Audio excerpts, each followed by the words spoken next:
A paz do Senhor, igreja linda. Pode ficar melhor, né, gente? A paz do Senhor, igreja linda. Aleluia, glória a Deus. Gente, foi lindo esse evangelismo de sexta-feira com as pessoas em situação de rua. Foi, assim, um momento muito marcante. Eu já estou acostumada a fazer esse trabalho, mas da forma que ele foi feito na sexta-feira foi uma maneira diferente, né? Deus deu a inspiração para o nosso irmão Antônio levar mesas e cadeiras, e um grupo ficou ali próximo da UPA, e o restante foi lá para o centro da Penha, ali na praça, e foi tremendo, porque o lugar onde a gente estava, sexta-feira costuma não ter ninguém. Inclusive, o rapaz que já fica ali ainda falou, não, hoje não tem ninguém, não vem ninguém para cá. Mas, mesmo assim, a gente ficou lá firme, com as mesas lá postas, né? E aí, daqui a pouco, apareceu um daqui, apareceu um dali, a gente orando, a gente entregando alimento e liberando uma palavra. E foi, assim, uma experiência linda. Chegou um casal que estava indo para casa, e aí eu dei aquela abordada, né? Senta aqui com a gente, vamos conversar, vamos. E foi um momento muito gostoso, porque eles puderam ouvir um pouco de Jesus e se alimentaram ali, e a gente conversou, trocou uma ideia, né? O coração daquela moça que chegou com aquele rapaz estava muito atribulado, aflito por conta de um problema na família, e ali a gente pôde orar junto com ela. Então, é isso que faz a diferença, né? É quando a gente se envolve com problemas que a gente acha que não são nossos, né? Mas acaba que são. São problemas da nossa nação, são problemas do nosso bairro, são problemas do nosso estado, né? E nós estamos aqui para isso, servir ao Senhor e servir com alegria. Que você seja animado, impulsionado a estar conosco nos próximos, para que mais vidas ainda sejam alcançadas pela palavra de Deus. Talvez você diga assim, não sei evangelizar, não sei falar. Só vai, né? E à medida do tempo, Deus vai te dando graça, Deus vai te dando conhecimento, Deus vai te dando palavra, né? Não sei falar, mas você sabe orar, mas você sabe receber uma pessoa bem, porque graças a Deus nós estamos numa igreja que recebe as pessoas bem. Então você sabe receber uma pessoa bem. Então, vá com o que você tem e o Senhor vai te usar em nome de Jesus. Amém? Gostaria que você ficasse de pé nesse momento. Abra sua Bíblia no livro de Filipenses, no capítulo 2.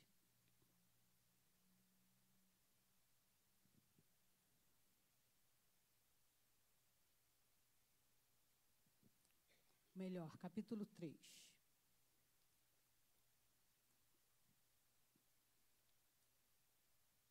Amém? Você já conseguiu, já achou? Vamos ler a palavra do Senhor. Diz assim a palavra do Senhor, Filipenses 3, a partir do versículo 7.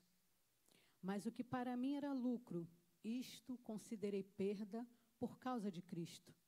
Na verdade, considero tudo como perda por causa da sublimidade do conhecimento de Cristo Jesus, meu Senhor.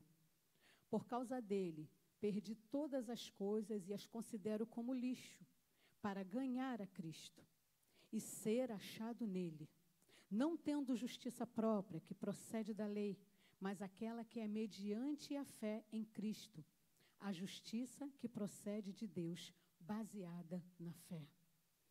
Deus amado e bendito, queremos te dar graças por essa noite, pelo privilégio que temos de chegar à tua casa, de sermos alimentados pelo Senhor.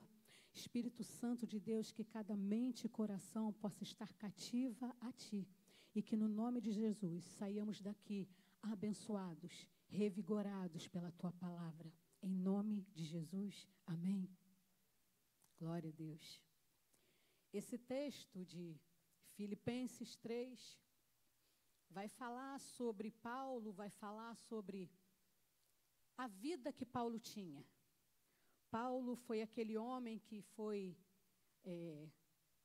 caiu do cavalo, no meio do caminho indo para Damasco, precisou ter um encontro que marcou a sua vida. E nesse encontro, a gente sabe que Paulo não foi um dos discípulos, mas Paulo, ele foi escolhido e chamado por Deus para dar continuidade à igreja que já havia sido iniciada. E aí, nesse texto, no início dele, a gente vê quando ele diz assim, a partir do versículo 4, ele vai dizer assim: é verdade que eu também poderia confiar na carne. Se alguém pensa que pode confiar na carne, eu ainda mais. Fui circuncidado ao 8º dia, sou da linhagem de Israel, da tribo de Benjamim, hebreu de hebreus. Quanto à lei, eu era fariseu. Quanto ao zelo, perseguidor da igreja. Quanto à justiça que há na lei, irrepreensível. E aí no 7, ele vai iniciar essa conversa. Mas o que para mim era lucro, isso eu considerei perda por causa de Cristo. Na verdade, considero tudo como perda por causa da sublimidade do conhecimento de Cristo Jesus, meu Senhor. Por causa dele, perdi todas as coisas e as considero como lixo, e algumas versões vai dizer esterco, para ganhar a Cristo e ser achado nele, não tendo justiça própria, que procede da lei, mas aquela que é mediante a fé em Cristo, a justiça que procede de Deus, baseada na fé. E ele ali, falando da vida que ele tinha, de quem ele era, do status que ele tinha, as suas credenciais, né?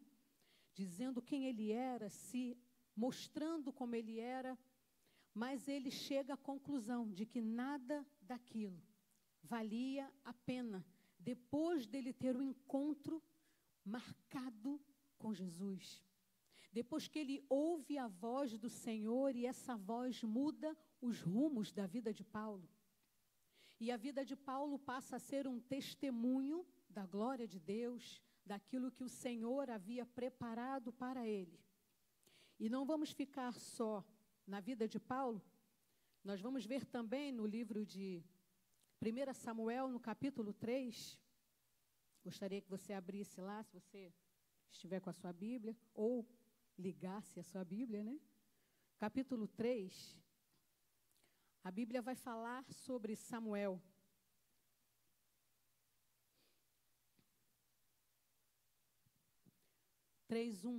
Vai dizer assim: e o menino Samuel serviu ao Senhor diante de Eli. Naqueles dias a palavra do Senhor era muito rara, as visões não eram frequentes. Certo dia o sacerdote Eli, cujos os olhos já começavam a escurecer-se a ponto de não poder ver, estava deitado no lugar de costume. Também Samuel estava deitado no templo do Senhor, onde estava a arca da aliança. Antes que a lâmpada de Deus se apagasse, o Senhor chamou o menino: Samuel, Samuel. E este respondeu: eis-me aqui. A vida de Samuel é uma outra história que também foi marcada por Deus. Foi marcada pela voz de Deus, pelo chamado de Deus ao seu nome. Assim como Deus chamou Paulo no meio do caminho, Deus também chamou Samuel enquanto ele servia a Eli.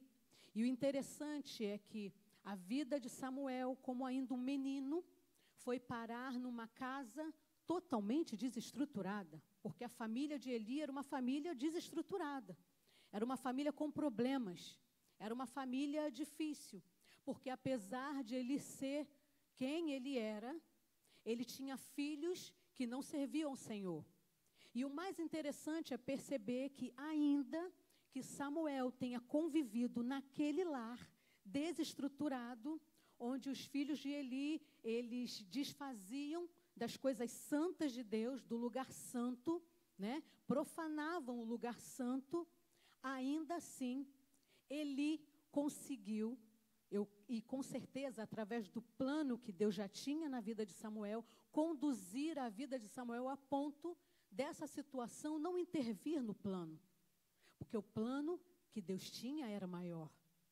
E o plano do encontro de Samuel também ia mudar a história daquele povo. Samuel foi o primeiro profeta naquele lugar, depois desse tempo onde não se tinha mais visões, onde a palavra era rara, é o que diz a palavra de Deus.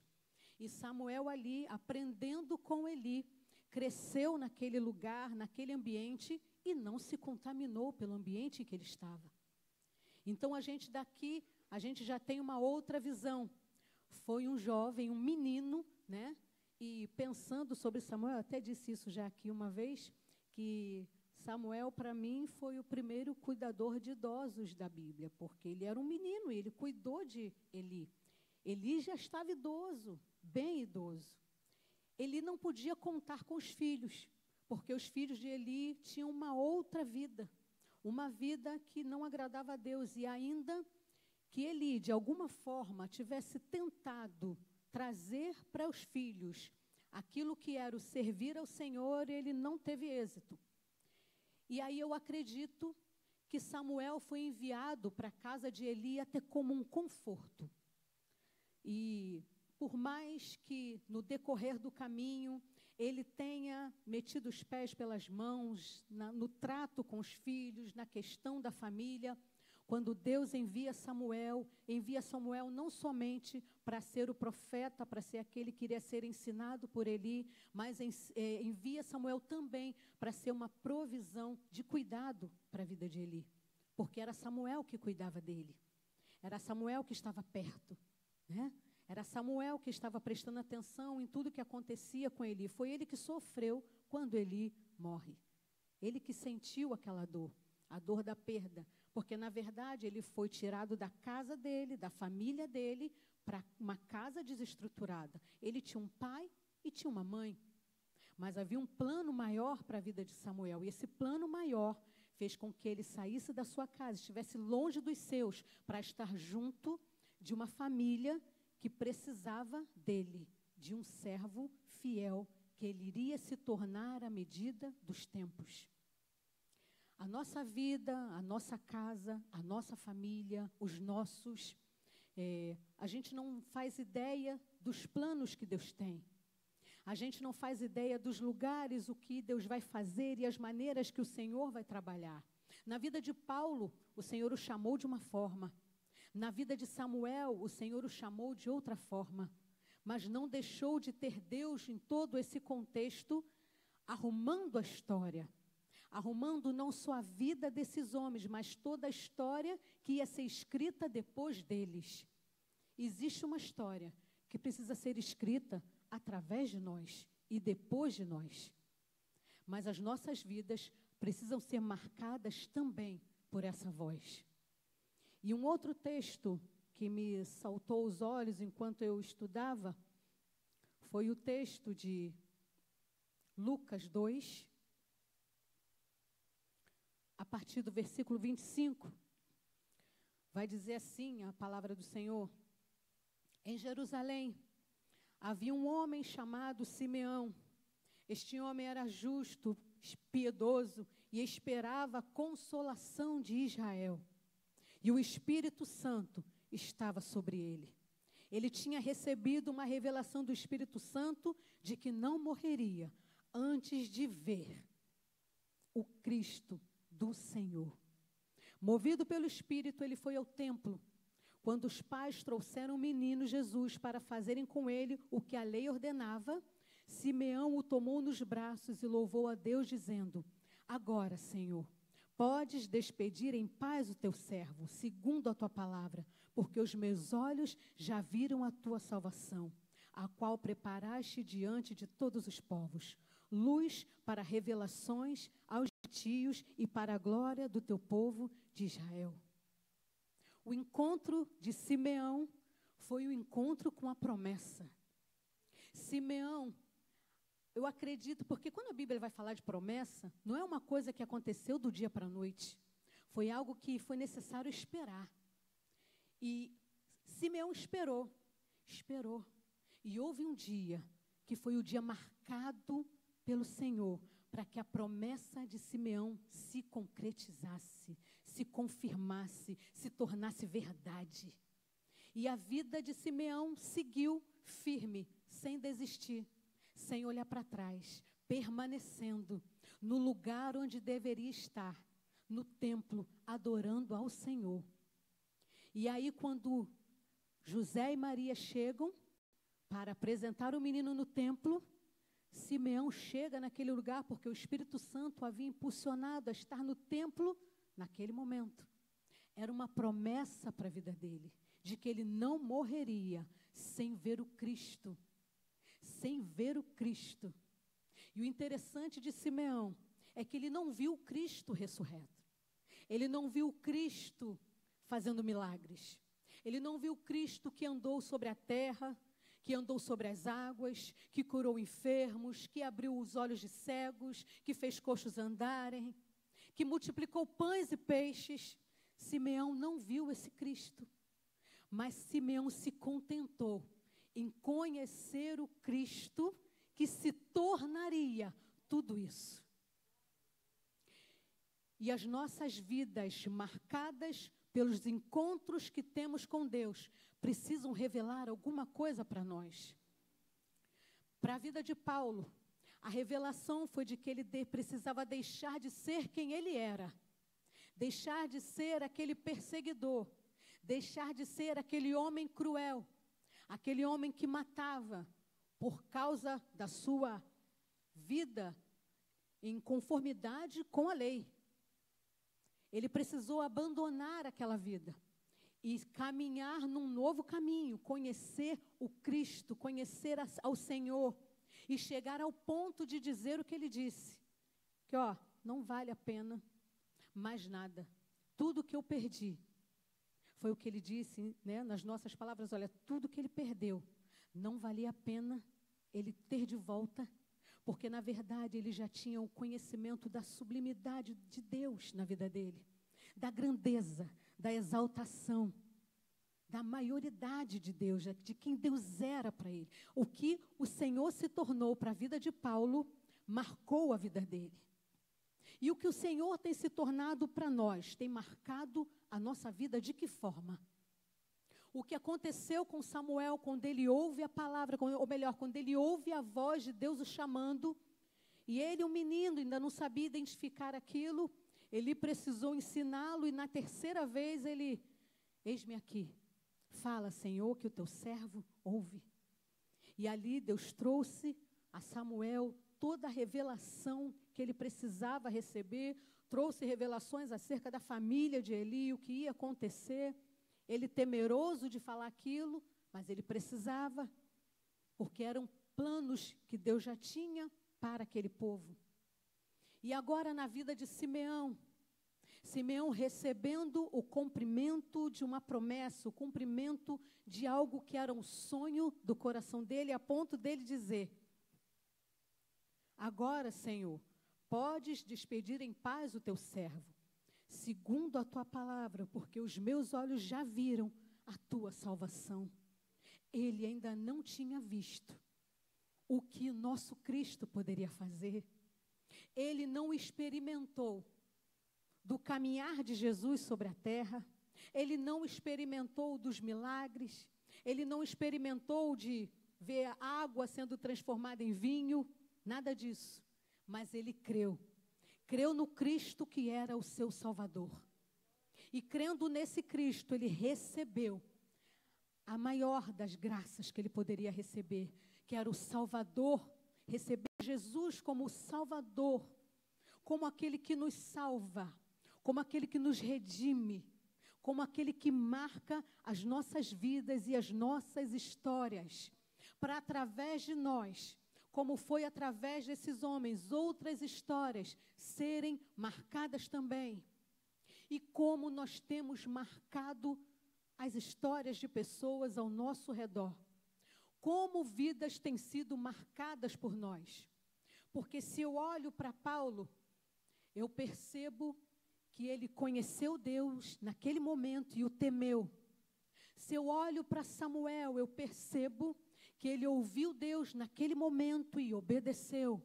E se eu olho para Simeão, eu vejo que ele viu Cristo, ainda bebê, e ele creu na salvação.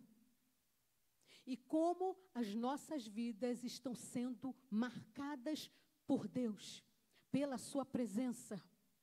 O que ele tem feito em nós, que tem marcado a nossa história e os nossos dias. Quais são as transformações que o Espírito Santo tem feito em nós como povo dele nessa terra? Porque nós precisamos ter as nossas vidas a cada dia impactadas por Deus e por aquilo que Ele pretende fazer através de nós. Estar ali sexta-feira, naquele evangelismo, foi algo grandioso, porque você não faz ideia do quanto as pessoas estão sedentas de sentar e ouvir de Jesus, até que você faça isso. Você não faz ideia do quanto as pessoas estão sedentas de ouvir algo que vai trazer um acalento, um conforto para o coração tão aflito, tão perdido nesse mundo. Nós não fazemos ideia até que a gente se prontifique a fazer. E essa prontidão do ir só vai acontecer quando a gente entende que se as nossas vidas são e foram marcadas por Deus, elas precisam manifestar essas marcas. Marcas que o Cristo já tem deixado em nós. Já tem deixado em nós como igreja neste lugar. E às vezes a gente pensa assim, não, mas eu já tenho tanto problema. Eu vou para a rua ouvir o problema dos outros, de pessoas que eu nem conheço.